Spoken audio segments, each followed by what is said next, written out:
Et bonsoir tout le monde, ici Sébastien pour un deuxième épisode du Seb Show. J'espère que vous allez bien. Écoutez, à la base, j'avais l'intention de vous faire une petite surprise et de vous parler de Survivor ce soir. Il y a plusieurs d'entre vous qui me l'avaient demandé dans les derniers jours. Et c'était mon intention, sauf que après avoir vu la quotidienne d'Occupation Double ce soir, j'ai trouvé ça important de revenir sur les deux dernières quotidiennes, surtout celle de ce soir, de mercredi. Parce qu'il y a un événement quand même qui est venu me chercher un peu plus. Donc j'en profite pendant que ça passe. Donc je vais probablement reporter ma critique, mon analyse de Survivor, qui n'était pas une analyse exhaustive, mais quand même à un autre soir. Pour ce qui est d'Occupation Double, je saute tout de suite au sujet principal, la séance de yoga. Écoutez, quand j'avais vu les séquences dans l'autre quotidienne, dans le fond, les previews de cet épisode-là, j'avais peur que ce soit très cucu, superficiel, bref, que ça soit de l'Occupation Double. Et finalement, quand j'ai écouté l'épisode de ce soir, c'est vraiment venu me chercher. Je donne d'abord le crédit à une femme extraordinaire que je connais, Madame Annie Langlois, qui était la professeure. J'ai eu la chance de travailler avec elle dans le temps de Love Story, Big Brother. Une femme extrêmement intelligente, passionnée, qui a une personnalité rayonnante et ça l'a pas été totalement rendu justice ce soir. Mais je peux vous dire que sa présence a vraiment donné un plus à l'émission, donc il fallait que je donne le crédit à Annie Langlois. Très bon travail, ça l'a donné un beau show, et pas pour des raisons vraiment, je dirais, de superficielles, mais vraiment pour des raisons beaucoup plus intellectuelles. Et c'est un peu ça que je voulais parler, parce que le côté psychologique m'a toujours intéressé chez l'être humain. Et de voir cet événement-là m'a fait un peu réfléchir sur les joueurs qui étaient en place. Pour expliquer, malgré que je ne suis pas un fin connaisseur du domaine, pour expliquer ce qui s'est passé, parce qu'il y a des gens qui comprendront peut-être pas toute la séance de pleurnichage, d'extériorisation de sentiments et autres, c'est qu'une séance comme ça, c'est fait souvent pour libérer les gens d'une façade, de faire remonter à la surface ce que les gens ont refoulé pendant des années. Et plus c'est profond, plus quand ça sort, c'est puissant.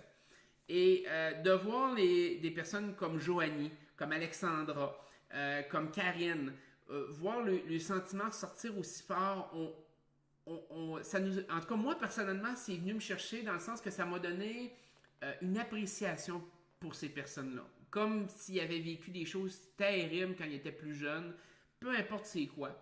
Et ils refoulent, et là ça a comme permis de les extérioriser d'une certaine façon. Ils n'en ont pas plus parlé, ils n'ont pas eu besoin d'élaborer sur ce qu'ils ont vécu, mais on a senti vraiment que ces personnes-là avaient un lourd bagage en arrière d'eux autres. Et ça m'a donné de l'appréciation pour ces trois personnages-là, malgré que, bon, autant Karine, Joanie, c'est des caractères que je suis comme un petit peu en montagne russe par rapport à eux autres, mais cet événement-là précis m'a fait les apprécier un peu plus. On a vu qu'ils n'ont pas mis l'emphase beaucoup sur Karine, ils l'ont mis un peu plus sur Joanie. Ça rejoint un petit peu ce que je disais au dernier épisode, c'est-à-dire que Karine est plus cataloguée comme la méchante, et il risque d'essayer de garder ce pattern-là pendant un certain temps. Oui, elle a pleuré, oui, ils l'ont montré, mais ils n'ont pas mis l'emphase sur elle. Donc, ça, c'est un petit peu dommage. J'aurais aimé ça quand même qu'ils approfondissent, parce que Joanie n'était pas la seule qui avait vécu quelque chose de difficile. Mais ils ont vraiment laissé Alexandra et Karine de côté un peu plus. Donc, moi, c'est l'aspect humain, psychologique derrière ce moment-là.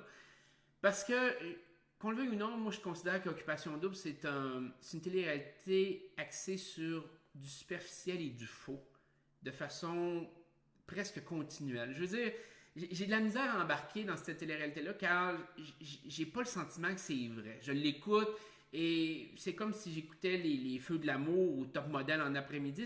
Le feeling est à peu près comme ça, là. Je veux dire, c'est pas méchant envers la production, mais c'est monté, bâti un peu de cette façon-là. Et cet événement-là a donné de la profondeur à une émission qui est normalement vide. Et je ne sais pas c'est qui a pris cette décision-là. Julie Snyder est une femme extraordinaire, très intelligente. Je ne sais pas si elle a commandé peut-être quelque chose un côté plus humain derrière ça. Je ne sais pas si ça va même se répéter dans la série.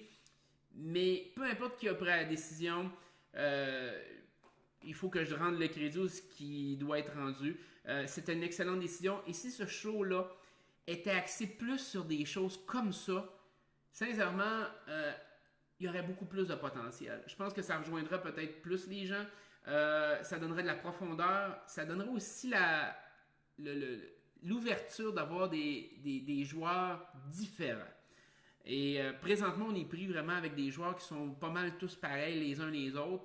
Et c'est vraiment ce soir qu'on a pu apprécier un peu plus certains joueurs. De ce côté-là, vraiment, félicitations. Donc, évidemment, j'ai mis l'emphase sur le positif. Allons vers le négatif, ou du moins sur une analyse plus neutre ou négative un peu. Le premier élément, je voulais juste confirmer un peu ce que je vous disais dans la dernière vidéo par rapport à Adamo. On l'a vu un peu plus ce soir, je vous disais qu'Adamo manquait de confiance en lui et que ça lui nuirait à long terme dans le jeu. On a vu un petit peu ce pattern-là apparaître avec Karim. Adamo a vraiment besoin d'être réconforté dans ses pensées, dans ses choses. On en est juste aux premières journées du jeu. Donc oui, il reste un favori. Ils mettent l'emphase sur le côté positif du personnage. Donc oui, la production l'aime. Va essayer de mettre beaucoup de positif sur lui, sauf que son manque de confiance en lui risque de lui nuire à long terme. Je ne sais pas à quel moment, mais probablement qu'au milieu du jeu, on va le voir se faire éliminer. Il y a des grosses chances, à moins vraiment qu'il prenne un peu plus d'assurance ou qu'ultimement, il y a peut-être une fille qui tombe amoureuse de lui et qu'il y ait un déclic de plus et qu'elle puisse le sauver dans certaines circonstances. Mais je pense que son cas est un petit peu plus difficile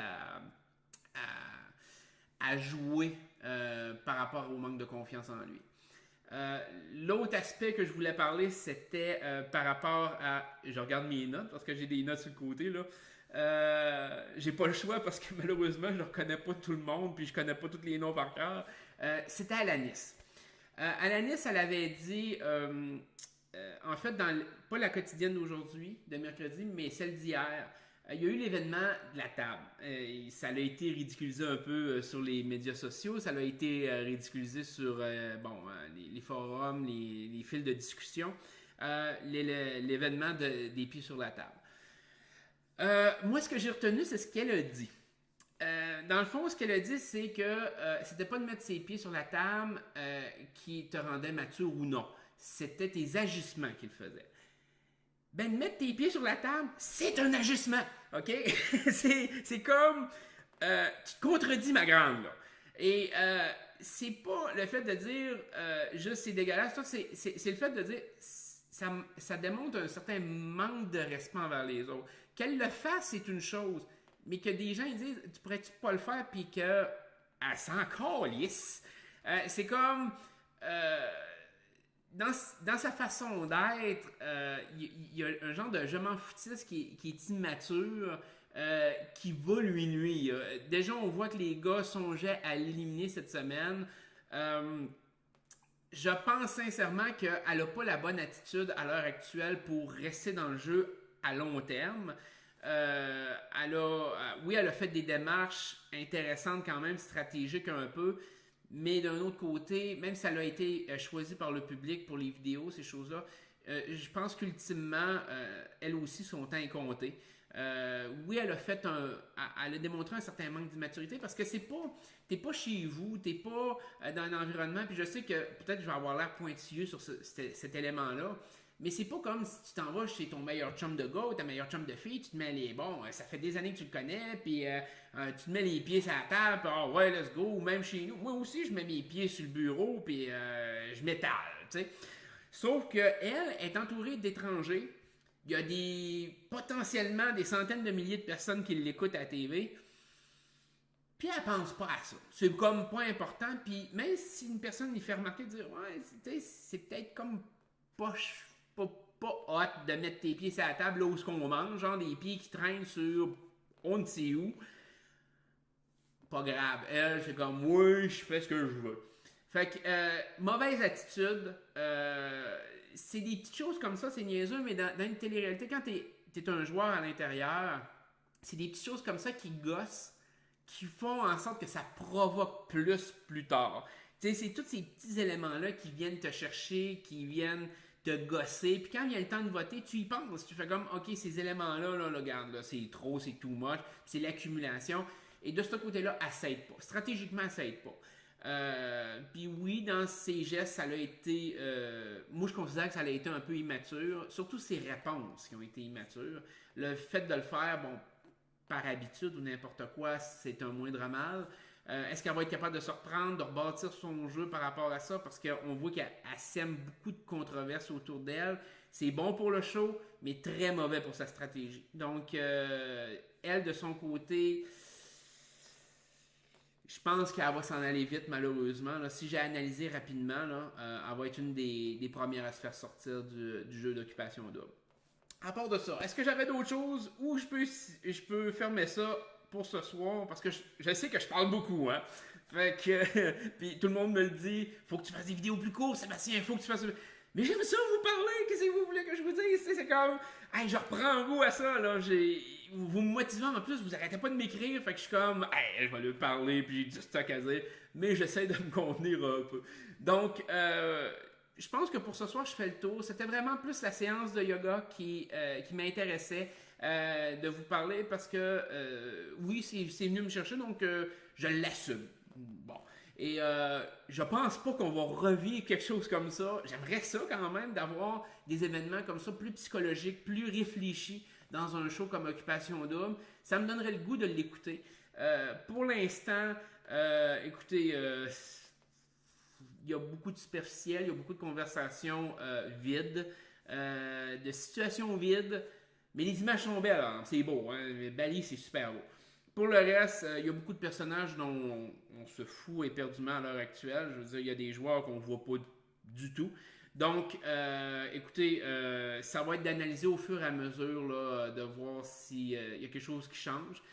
Dès que je trouve quelque chose d'intéressant, je vais vous en faire part. Je vais faire des vidéos par rapport aux quotidiennes. S'il y a quelque chose vraiment qui vient me chercher de dire il faut que j'en parle absolument, comme à soir. Mais sinon, les quotidiennes, je risque de ne pas les commenter aussi férocement que je pensais au début, vu le nombre. Donc, écoutez, ça peut ressembler à ça. J'espère que ça a été le fun pour vous autres. En tout cas, moi, j'ai toujours du plaisir à vous parler. Donc, une bonne soirée, je vous adore. Bye bye.